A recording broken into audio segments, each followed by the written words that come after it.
I felt like we were about to have like a Sean Jones style Oh my gosh. fumble return for a touchdown. I was saying the same thing. I was saying the same thing. Scoop and score. Scoop and score. Do it. Oh. Welcome to My Got a Podcast. I'm Jim Wood. In this episode, John Powell and I review Georgia's 41-17 victory over Tennessee in Knoxville. As always, remember to check out store.mygottapodcast.com to see our latest merch. And you can follow us on social media at MyGottaPodcast. Finally, if you like what you hear, please subscribe, rate, 5 stars obviously, and review the show. If you leave us a review, you just might hear it on an upcoming episode. Now, let's join the conversation in progress. So all those Vols who were confident in the upset, I assume are quite sad now. Nothing sucks like a big orange. Like the mental gymnastics, the post-game mental gymnastics. I've seen a couple on Twitter that were pretty funny, but like, sure, we lost, but kinds of things. Yeah, they're poised for success with Josh Heupel at the helm, which, you know, there's certainly some room there for optimism, but my question would be, you know, is Kirby Smart still going to be coaching at Georgia? Good point. Yeah, I mean, I was impressed with their offense. I mean, the text thread was popping, especially after the first drive, kind of like, whoa, what just happened? I definitely did not expect for them to march down the field on the opening drive like that. And really, it should have been a 2-play drive. They should have scored on the second play of the game. That should have been a 75-yard touchdown pass, or ish, right? Yeah. So, I mean, that was impressive. But, you know, it's like Mike Tyson said, everybody has a plan until they get punched in the mouth, right? And Georgia got punched in the mouth. And we hadn't really been punched in the mouth, not like that all season. Auburn, I guess, would be the closest. But so we got punched in the mouth and we punched back. I mean, that's kind of how that's like my summation of this game, really, right? Yeah, like right back. Yeah, seriously. Yeah. It was like we got punched. It was like we got punched, and then we punched back, and they kept punching, and we just got so mad that we decided to just destroy them. Yeah, seriously. I guess kind of before we get into the game, like just a couple of things to acknowledge. Georgia is 10-0 for the first time since 1982. And this is the first time we've ever gone 8-0 in the SEC. So definitely just impressed. I'm enjoying it. Just want to make sure we hit on that. I don't know, it's just it's something to admire and be proud of and appreciate. Obviously, there's more work to do, but you know, as podcasters and as fans, just wanted to call that out. Pretty cool. Yeah, it's definitely fun. I know that I have been on that train for the last several weeks. I think I'm gonna have to start Carter's been bouncing in and out. Like he's he has ADD. He doesn't sit still.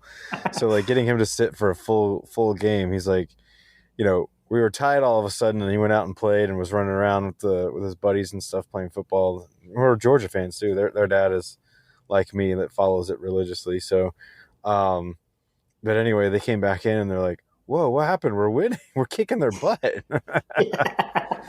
Yeah. So I feel like it's got to be more incumbent on me to sit him down and be like, "Listen, this is historic. We're going to be talking to our grandkids about this season." Yeah. I don't know. My girls are just not super into it. Yeah. Lily watched a good bit of it with me. But Ella had her performance, so she was at that, which we had talked about. I ended up watching the whole game. She, for whatever reason, she did not want Lily and I to come to the chorus thing that was Saturday. Lily was exhausted from soccer anyway, so she actually asked if she could stay home. So I stayed home with her. Right. So yeah, so I had a little viewing at home. It was mainly me.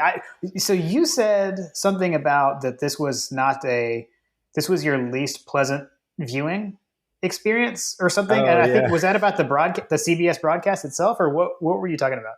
No, I was saying this was probably my least favorite because I didn't have the TV outside and literally everyone was home.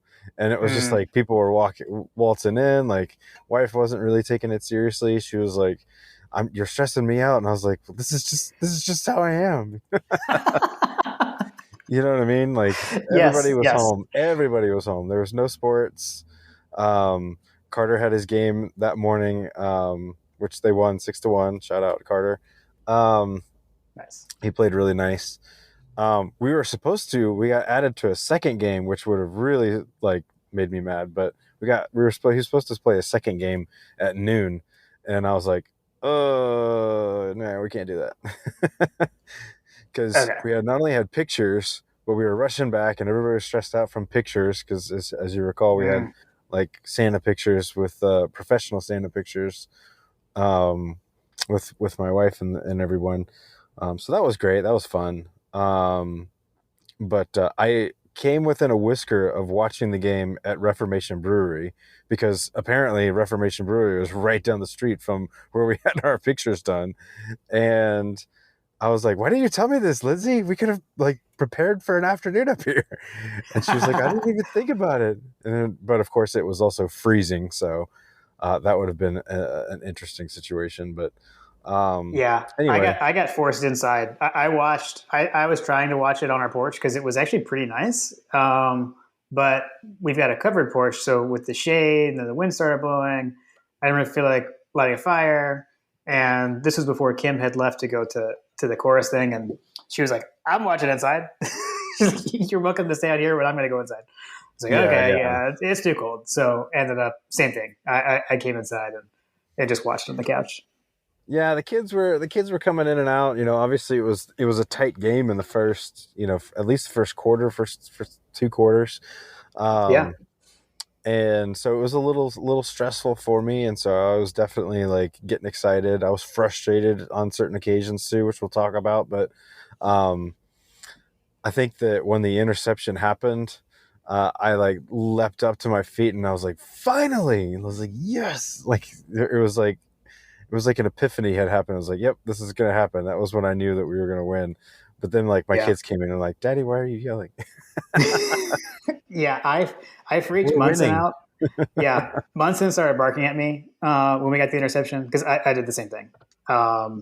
Yeah, so let's talk about that, right? We can go back to the game. I mean, so they score, then we come back and score on the James Cook long touchdown round, and it was a good drive for Georgia to respond with. But yeah, I mean, there were definitely some nerves early. I mean, what Tennessee was doing on offense was working at least for the first quarter, right? But then this game was Yeah, really the turning point, and where the game was won was the middle of the game, right? The second and third quarter, Georgia just took over the game, really. for sure. It was. I mean, I think that. I mean, we were talking about it. Um, I mean, we were talking about it, and it was like, what was going on? Like, I was so confused, and Mm-hmm. part of the problem that exasperated my confusion was that Tennessee was just going so fast that we didn't even have time to like look at an actual like different camera angle up close like Yeah, replay of some of these things that were happening in the first quarter because they were moving so fast that the camera crews couldn't even keep up with them. And that was definitely didn't help situation, was that they were moving so darn fast that we couldn't even see the replays. So yeah, um anyway, yeah, the second yeah. play of the game. I still haven't seen a good replay of that second play. Like Yeah, I haven't seen because they didn't do that. Agreed. Yeah, I'm still waiting to see that. I don't know if yeah, anyone I has a mean, copy that has that. I would like to see what exactly happened. the good news is that our coaches clearly saw it, because Yeah, it didn't last for very long, the confusion. So it sounded like that based on what I've been hearing coming out was like, Ringo was frustrated with Brini. I mean, Brini frankly looked like he was lost in the first quarter, and I think that's part of some of the changes that they made by moving Chris Smith to the star position.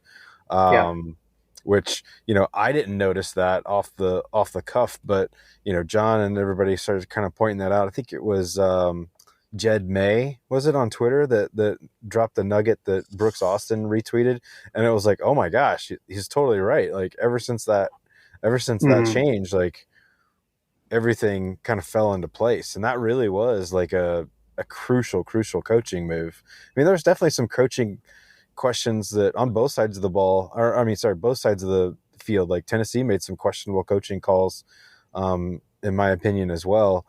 Mhm. Um, Yeah. but like the coaching, we outcoached them for sure. Like we definitely outcoached them. Yeah, I mean, you talk about like halftime adjustments a lot, right? Like, what are you gonna? You're gonna see what they do, and you're gonna adjust at halftime. I mean, and the fact that the adjustment came way earlier than that, I think, Mm-hmm. paid dividends. So the staff was able to really adjust on the fly, and I think the second quarter is that demarcation. Yeah. So in the second quarter, Georgia outgained Georgia outgained Tennessee 191 yards to 25 yards, which is just insane. So Georgia's offense kind of kept doing what it had been doing, and then Tennessee's offense was just stagnant at that point. I mean, we definitely were taking the game to them from a coaching. We threw personnel, we threw blitz packages, we threw all sorts of stuff at them from a defensive standpoint to get a push, to get a spark. Um, I mean, a hell of a game. Nolan Smith, I mean, Channing Tindall, like all those guys had. It seemed like Yeah. that everybody along the line started gelling pretty good once they couldn't really do anything through the air. Like they really weren't able to do much after that first quarter. And Yeah. there was a point in the I want to say it was the second quarter. I can't remember exactly when it was, but on the sideline you could see it was actually one of the first times that I've actually seen Jamil Adai, or Jamail, is I think that how it's you say it? Jamal. Yeah. Jamail. Yeah. Jamal. Um, that was one of the few times that I had actually seen him on TV. Like, I was like, oh yeah, yeah, that's the defensive backs coach.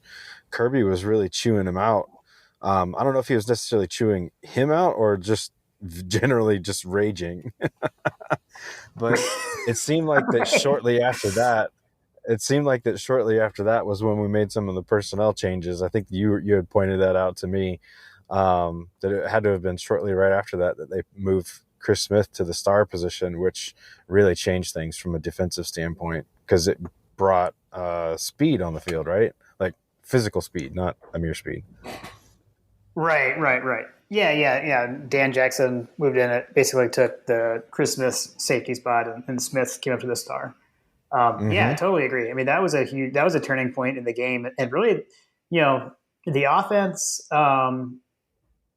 I guess I would say throughout the course of the game was fairly consistent. I think after that first drive, kind of stalled out a little bit, but then really got back in gear and kind of stayed there. Like I would say, Stetson wasn't perfect. He missed some throws. Mm-hmm. Um, he did a few things that were kind of dangerous, I guess I would say, but ended up working. Like where he kept like throwing it away while getting sacked, and so he prevented a sack. But they were throws that I've seen called intentional grounding in other games, and we've kind of complained about what is and isn't intentional grounding sometimes. Um, but there was a couple of pretty risky throwaways that he had, but again, they were successful and saved yardage. But I mean, he continues to make some pretty impressive plays. So um, the rushing touchdown in the second quarter was awesome. That was an improvisation, play action pass, nothing there, took off and ran. Kind of reminded me of Fromm on Rocky Top as a freshman in 17. He had, I Yeah. think, two rushing touchdowns in that game. And then he had another Fromm like moment, I feel like. So, end of the second quarter, we're approaching halftime. There's 3 minutes and 42 seconds to go in the first half. Georgia gets the ball at our own 10-yard line. And it's like, okay, well, what are we going to do? We're going to try to just kind of get out of here and punt, and started off pretty conservative, right? With some running plays to James Cook, who had the hot hand and really got us out of that hole.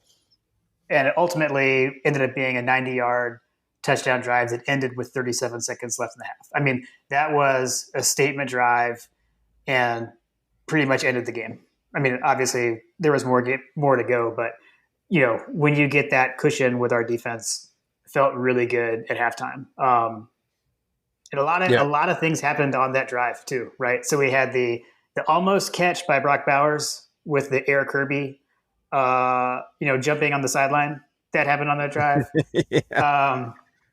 AD Mitchell became possessed on that drive. I think he had 5 catches or something on that drive. It was amazing. We saw a holding call on Brock Bowers on the edge, which was just mind-boggling because Tennessee's receivers were holding our defensive backs all day, and then we get a holding call on Brock Bowers. That was kind of frustrating. But then the other Fromm moment that I was going to say was there was a point where Stetson, it looked like he was going to take off to run, and then right as he was approaching the line of scrimmage, made a throw to AD Mitchell, and it just reminded me of the Rose Bowl when Fromm did that, and threw to Sony. Yeah. Similar play to that. It was incredible. And then the James Cook in motion, one-on-one matchup with a linebacker, with a perfect pass from Stetson to Cook. There's so much that happened on that drive. It was awesome. I was loved every minute of that drive, and it was, like I said, it was a statement drive, and it was kind of over at that point. Yeah, no, I agree. There was definitely some frustrating points on the offense too, as much as there was positive. I just I feel like that. What was it coming? It was coming out of the halftime. Coming out of halftime, we got the ball back, and it was opportunity to put statement on the board right out of the gate, which eventually we did. Yeah. But it was very clear that James Cook was the hot hand on the running side of the game from the running back position. And he didn't touch the ball at all in that series. And I think John was the first one that kind of pointed that out. I was like, yeah, we had zero James Cook after halftime.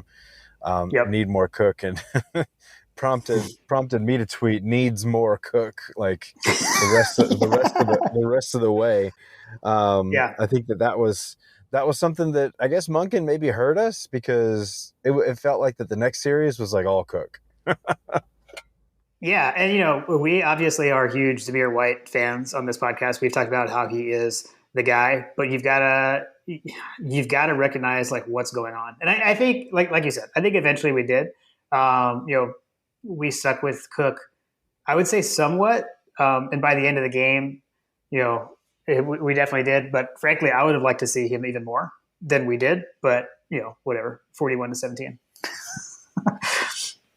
Yeah, the big thing for me was, or I guess another big thing for me was, it looked like that we had, I don't know what we were doing with Zeus. It just looked like that we were using Zeus in in different ways than we have in the past. I don't know, but obviously James Cook ended up with, he ended up with a 100-yard game. What was it we were talking about? When was the last time we had 100 yards? So here we are, another 100-yard game. I mean, James Cook, 10 carries, 104 yards. He averaged 10.4 yards a carry, 2 touchdowns, and he had almost a 40-yard touchdown. You really can't. And not to mention the fact that he had a receiving touchdown, 3 receptions for 43 yards. He was our second leading receiver. It was literally the James Cook show. Yeah, it was his best game at Georgia, right? I think pretty hands down. And for whatever reason, his style was suited to carving them up. I agree on Zeus. I feel in the fourth quarter, I think on the drive that was the last touchdown drive where ultimately Kenny McIntosh scored the touchdown. But that drive we did see Zeus start to kind of heat up. I think I had texted my dad and I was like, Zeus is about to put this game on ice. He's about to, deliver the knockout punch, kind of like he did against Florida. And I think he would have if they had left him in the game. But let Kenny McIntosh do that, which is fine. It's kind of that thing, right? As the defense gets worn down, when they're worn down, I think that's when Zeus can really punish you. When the defense is tired, but he's kind of doing that throughout the game. He's that bruiser that kind of does that throughout the game. But yeah, for whatever reason, they were just bigger. There were lanes that were there that seemed suitable for Cook's shiftiness and speed, I guess, Mm-hmm. Yep. It was a good day up in Rocky Top. They I definitely think that it was a situation where hope was literally stolen from their grasp because they jumped out so quickly and we were so discombobulated. And then for the game to end the way that it was, the way that it did, it was just kind of like, I mean, it had to have been demoralizing for a lot of Tennessee fans. It had to feel a lot like a lot of teams feel when they play Alabama, which, if there ever was a quote unquote Alabama-ish team, this is that team. Like Kirby's basically built Yeah. what he helped build, years ago at Alabama. Yep. Agreed. Um, the one other thing I wanted to call out on the offense was that we did have a toss sweep touchdown out of the I formation. We had 23 personnel, so we had a fullback, a tailback, and 3 tight ends. And I just love that. And I tweeted out from the podcast account that it was borderline erotic. I love to see that. That was incredible. Way that it worked, it looked pretty good to me, man. Let's dial it up some more. Yeah, and we've seen that wasn't we've seen Zeus line up at fullback earlier in the season too. So Yeah. Went back to that well. It's worked both times. So I just hope that from an offensive standpoint, there were definitely some, like you mentioned it earlier, some of the dangerous throws. Like I can't remember who it was that said it, but like, oh, it was Brooks Austin. He had mentioned that his spidey senses were tingling when Stetson does some of those dangerous things. That it just makes you feel like that it worked out okay here, but those are the kind of plays that you try them against Alabama and they go south quickly, kind of stuff. And I just hope that he doesn't get to a comfort level where that moxie turns into that was a dumb play. You know what I mean? Yeah, I do feel like he has grown. Like we've definitely seen him throw the ball away, in this game included, in situations where I feel like in the past maybe he forced something. They could have been a pick or whatever. So yeah, I think he's definitely improving there. So, but yeah, no, I agree. Gotta, I don't know, can't take too many risks against. All things considered, we did pretty well. We did pretty well for against the team that leads the nation in tackles for loss. I think it was. Yeah. No, I mean, overall, not a lot to complain about. Other than I do have something to complain about. Can I go to my rant? Yes. I think you know what's coming. So, as we're approaching the end of the game, we had to play. There's like around 11 minutes left when Nolan Smith got injured. There's 11 minutes left in the game. I get it. I think it was 34-10. They're trying to score. But we had a play right there that ended that drive. So that was where we had we sacked Hooker. He fumbled. I think Trayvon Walker recovered. I felt like we were about to have like a Sean Jones style fumble return for a touchdown. I was saying the same thing. Scoop and score, do it. So it was pretty close to that, but that didn't happen. But like at that point, I mean, the game was over, right? I mean, it's 34-10. The game is over. We tacked on another touchdown. They eventually scored. But so my rant is like, why were these defenders still in the game at that point? And I'm specifically pointing to like, the end result was like Devontae Wyatt ends up going down with an injury. Hopefully he's okay. Like I said, with Nolan Smith, 11 minutes left in the game when he hurt his elbow. There's 11 minutes left in the game. I get that. But Devontae Wyatt, at that point, we were up 41-17. There's 35 seconds left in the game. The game is over. He's already had to be helped off the field with an apparent injury twice. And then this was the third time he gets injured during the game. So I don't get that. I don't know. That's my rant. Like at that point, there should have been no key defensive contributors in the game anymore at that point, in my opinion. So that's my only gripe of the game.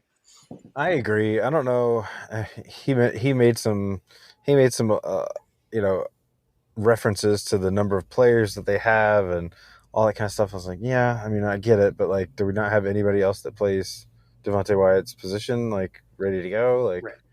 are they sick? That was another thing. We haven't touched on that, but like, Yeah. apparently we had the flu or a stomach bug or something coming Yep. through the team that impacted a lot of folks, which made me question, like, well, was Brittany sick? Was he one of those guys? Hmm. Maybe that's why he looked out of sorts. Maybe Zeus. I don't know, because Zeus wasn't his usual self, I guess. I don't know. I was wondering like what the full true impact list is, because apparently there's still some players that are seeing some impacts as of recording today, Monday.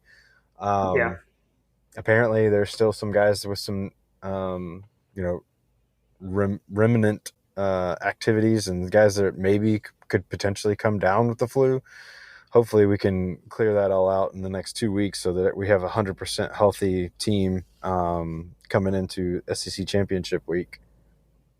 Yeah, I know. I feel like Gary Danielson said on the broadcast that it was primarily the defensive line, which again, to your point, right, that could lead to something of Devontae Wyatt still being in the game. Although, granted, like someone came in and replaced him when he left. So, but yeah, but on the flu bug thing for sure. I mean, we know Jalen Carter had it, and ultimately that's why he left the game.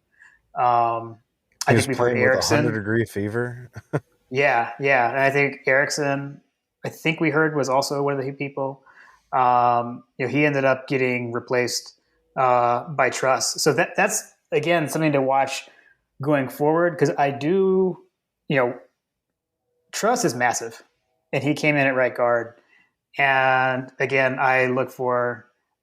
I'm not so much as into the statistics and stuff as you are. I kind of fly on like emotion and remembering things of days past and look for analogies and things. And kind of feels like Ben Cleveland getting inserted as the right guard in 2017, potentially, right? Seeing Right. Truss come into this line. So I am curious to see how the line shapes up going forward, personnel wise, especially if we can get Salyer back. I think we could see some changes there. We're building up this depth with Jones, and then now with Truss coming in.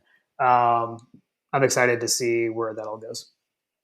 You want to review our predictions? We can hit that really quick. Yeah, let's review.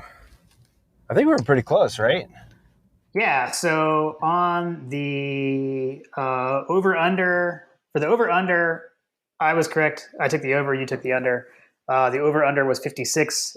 58 points were scored in the game. And then on the score itself, so let's see. So you had Georgia winning 38-9. I had Georgia winning 42-13, and then obviously actual score 41-17. So both pretty close. I was super close. So I think we did pretty good there. I wanted to call out a couple of things from Coach Trillbill's over unders. So one was I actually don't remember seeing the Stokes sack hit on Maurer. I saw it on the socials before the game, and like it was in the Georgia video, pregame video, but I did not see it in the broadcast, so I could have missed it though. And then a shout out to Chase Kelly. I saw a picture of him and some of his friends holding golf balls in the stadium. Oh yeah. It's my understanding is that he got the golf balls from Robert Wolf. So shout out to those guys. And then we also saw a picture of some mustard from Wise Dog. I think Wise Dog was assaulted with some mustard. So was he assaulted or did he spill? Like I'm not sure. All I know is there was some sort of mustard incident. right. Yeah, I think I don't know. I don't have any other like colorful elements. Well, there was no mustard in the Powell household. Nice. Let's see. Here, I can just run through the rest of his. He had over under Georgia touchdowns 5.5. It was under at 5. Special teams or defensive touchdowns at 0.5. There weren't any, so that was a 0. And then Georgia passing yards over under 275. We had 213, and then rushing yards to 25, we hit the over at 274. So that was it for those. So, but yeah, man, it was a good day. Like I said, 41-17, big win over the Vols. Great way to close out the SEC slate. Like we talked about before, we're 10-0, 8-0 in the SEC for the first time ever. So, good day for the Dogs. Yeah, I mean, I think that if I was Tennessee, I would probably be looking at this as obviously a positive sign. You scored more points on the University of Georgia than anybody else in the country, but there's also some elements that I feel like that are worthy of at least questioning. I mean, you've got a team that was averaging, we weren't really stopping them. There was a point in the game when it was 4th and 1, and I recognized that they were on their own territory, but they decided to punt it on 4th and 1. I don't think they ended up getting punished for it, but decisions like that, I felt like were why are we punting it when our offense is literally burned Georgia all up to that point? They had been burning us. And so I don't know. And then there was another situation where it was why are we kicking the field goal, or why are you going for it? I don't know. There was some questionable decisions that I felt like that Heupel made that I don't know are definitely worthy of second looks as a coaching staff, and that's part of the reason I think that we outcoached them is some of those decisions. So anyhow, the Dogs won. There's not a whole lot to complain about. We saw some growing.